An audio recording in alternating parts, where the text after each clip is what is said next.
네, YTN 라디오 이재현의 뉴스 정면 승부 2부 시작합니다. 오늘 2부 순서에는 사건 정면 보기 순서로 준비를 했습니다. 자, 이재명 더불어민주당 당대표가 지난 30일 주말에 한 얘기죠. 전 염력도 없고 주술도 할지 모르고 또 장풍도 쓸지 모른다. 참 뜬금없는 말인데요. 어떻게 해서 나온 얘기냐. 김혜경 씨의 법인카드 참고인 사망 사건을 해명하는 과정에서 나온 발언이었습니다. 이재명 후보는 나라가 무당의 나라가 돼서 그런지 아무런 관련 없는 일을 자신과 엮는다고 반박했습니다. 하지만 국민의힘에서는 의심의 눈초리를 거둘 생각이 없어 보이는데요. 법인카드 참고인 사망. 또 경찰 수사는 어디까지 이루어지고 있는지 살펴보겠습니다. 이웅혁 건국대학교 경찰학과 교수 나오셨습니다. 안녕하세요. 네, 안녕하십니까. 네. 자, 이 교수님, 권성동 국민의힘 원내대표가 SNS에 이재명 후보와 관련된 죽음이 벌써 네 번째다 이렇게 얘기하면서 관련 의혹 해명을 촉구했습니다. 자, 여태까지 이 후보와 관련돼서 조사나 수사를 받던 사람들 가운데 사망한 사건 어떤 것들이 있었는지 좀 짚어볼까요? 네, 결과론적으로 보게 되면 어쨌든 네 분이 유명을 달리하게 되는 불행한 결과가 실제 발생한 것은 사실입니다. 네. 작년 12월 10일에 성남도시개발공사 사업본부장 역할을 했던 유한기 씨가 극단적인 이제 선택을 하게 되었는데요. 네. 그 직전에 사실상 수사를 이제 앞둔 이제 이런 상태였습니다. 즉 대장동 권역을 환경영향평가에서 소위 말해서 지정되지 않도록 2억을 남욱과 정영학 이른바 대장동 일당으로부터 받았다라고는 혐의였는데요. 어쨌든 극단적인 선택을 하게 되었고요. 그 이후에 약 10일 정도 12월 21일이었습니다. 역시 성남도시개발공사 실무를 담당하고 있던 김문기 개발 1처장이 이 여러 가지 입장에서 억울하다라고 하는 이런 심정을 아마 유족에게 표시한 것 같은데요. 예. 역시 극단적인 선택을 했는데 이 두 분의 공통점은 어쨌든 성남도시개발공사에 이른바 화천 대유의 이익을 몰아주는 이런 가능성이 있지 않았느냐라고 하는 비평적 시각이 있고 네. 실제로 소위 많은 논란이 되었던 초과 이익 환수와 관련된 업무를 직간접적으로 담당했던 것은 공통점으로 볼 수밖에 없습니다. 그리고 작년 1월 12일이었습니다. 네. 그러니까 이제 1월 10일이었습니다. 네, 올해 1월이었죠. 네. 예. 이때는 소위 이재명 의원이 자신과 관련된 여러 가지 송사에 있어서 직접 변호사비를 내지 않고 특정 기업이 대신 내준 것 같다라고 하는 제보를 했던 이 모 씨가 갑자기 본인이 묵었던 모텔에서 사망을 하게 되었습니다. 네. 물론 이제 부검 결과 이것은 극단적인 선택보다는 갖고 있었던 기존의 지병, 네. 그래서 심장 비대증으로 결국 이제 사망을 하게 되었는데요. 이 또한 지금 논란이 되고 있는 여러 가지 수사가 지금 본격적으로 이루어지고 있는데요. 네. 변호사비를 특정 기업이 대신 내줬다. 즉 3억 플러스 23억에 해당되는 전환사채가 이모 변호사에게 전달됐다라고 하는 이런 제보를 한 직후에 사실상 이런 일이 생겼기 때문에 네. 그때에도 상당히 논란이 많았습니다. 그리고 이제 그저께 5일 전쯤에요. 7월 27일 날 네. 지금 김모 씨로 알려진 분이 많은 논란이 되었던 이른바 법카라고 하는 거죠. 네. 소고기 그다음에 초밥 등을 소위 섞어서 카드를 이용했는데 선결제를 한 일부의 카드가 바로 사망한 김모 씨의 카드였다. 네. 그렇다고 본다면 이 네 가지의 공통점은 직간접적으로 어쨌든 이재명 의원이 일을 할 때 또는 사적인 또는 공적인 네. 지인 관계가 이제 특징이 아니겠느냐라고 하는 합리적인 의심을 하고 있습니다만 네. 지금 잠깐 앵커께서 앞에 말씀하신 바와 같이 이재명 의원 측에서는 염력도 없고 주술도 없는데 나와 무슨 이제 관계가 있느냐 네. 이것이 무슨 무당의 나라가 되기 때문에 나와 연결시키는 것은 아니냐라고 정면으로 반박하고 있는 상황입니다. 네.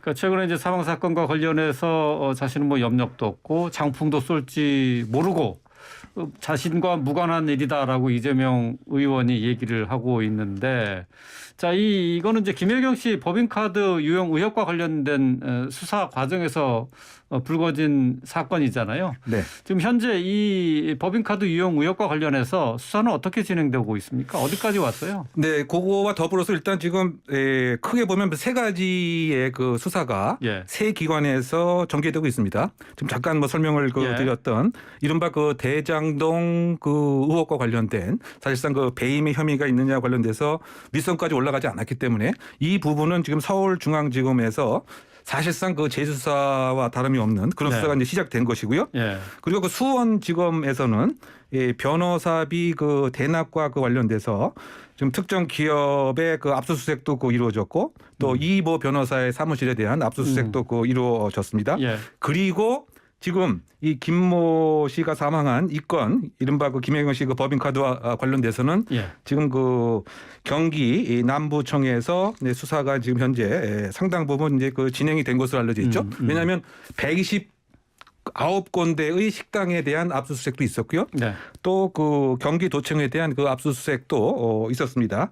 그래서 아마 조만간 아마 그 이번 달 중순쯤에는 일정한 수사 결과가 발표될 그럴 네. 그 예정이 있는데, 예. 근데 여기서 우리가 그 주목을 해야 될 점은 지금 그 단순하게 초밥 몇 개, 그 다음에 그 한우 몇 개 이것을 횡령했다고 하는 점보다는 네. 사실상 그 이 압수수색을 했을 때 그 경찰이 압수수색 영장에 소위 이재명 의원과 김혜경 여사 그리고 배모 씨 등을 소위 공동 피의자로 적시를 했는데 예. 여기에서 우리가 주목해야 될 것은 이제 무엇이냐? 이 그 횡령과 관련된 액수를 무려 5억 5천만 원으로 책정을 했습니다. 그러면 암만 그 초밥과 저 한우를 사 먹는다 손 치더라도 사실상 뭐 몇천만 원짜리 그렇게 사 먹지는 어렵지 않습니까? 예. 그래서 이것은 이제 뭐냐? 그 경찰에서 그 바라보고 있는 그 시각은 이 배모 씨가 성남시에서부터 경기도청에 약 11년간 근무를 했는데 이 11년치 그 월급 자체가 사실상 다 횡령을 한 것이다. 즉 국고 손실이다. 바꿔 얘기하면 공적인 일을 위해서 월급이 지급된 것이 아니고 단순히 그 사적인 일로 국고가 손실되었기 때문에 공동 피의자로 이제 지목했단 말이죠. 예. 이 점이 사실은 이번 사건의 가장 중요한 포인트가 되지 않을까 생각됩니다. 그러니까 배모 씨에 대해서 이제 부당한 사적 채용이었다 하는 거잖아요. 이제 이 배모 씨에 대해서 그동안 지급됐던 급여 이거 자체가 이제 그만한 손해를 국가에 끼쳤다는 건데, 근데 지금 이제 사망한 김모 씨 같은 경우 이 피의자가 아니라 참고인 조사를 받았단 말이죠. 그렇다고 하면은 뭐 그렇게 참고인 조사가 그 압박을 줄 만한 그 수사는 아니었을 텐데 극단적인 선택을 했다는 것이 좀 석연치가 않아요.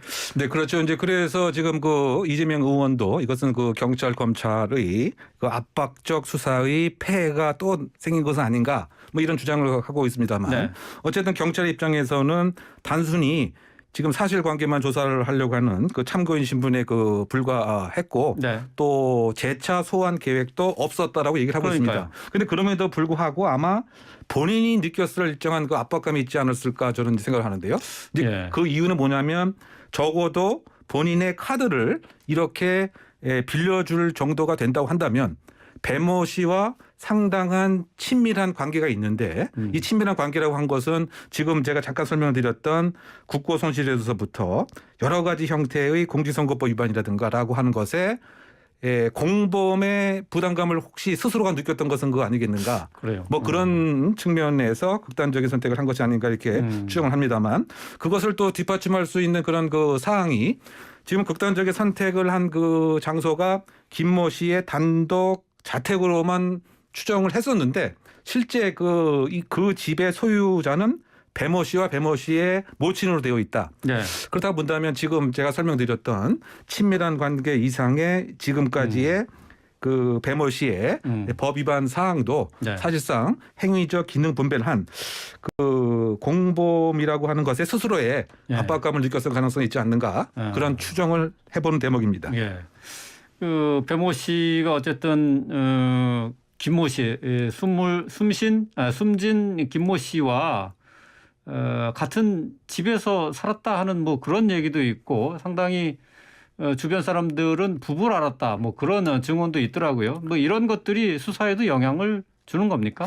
결국은 이제 현재 참고인 신분으로 조사를 했습니다만 그 사실상 그 배모 씨의 소위 지금 국고 손실과 관련된 것은 본격적인 조사는 이루어지지는 않은 상태였습니다. 네. 그래서 그런 상태에서는 단순한 참고인이지만 향후 이를테면 그 국고 손실과 관련된 수사가 본격적으로 이루어지게 되면 여기에 일정한 역할을 했던 도움을 줬던 카드의 제공도 역시 그 공범의 혐의로 볼 수밖에 없을 것 같고요. 네. 그래서 주변에서의 그 이야기가 부부인지 알았다라고 하는 이러한 진술이라든가 또는 그 자택도 사실상 배모 씨의 소유라고 하는 그런 것이라든가라고 하는 데는 수사에 나중에 최종적인 판단할 때는 사실상 중요한 그 참고 자료가 될 가능성이 크지 않는가 예. 예상을 해보는 대목이죠. 예.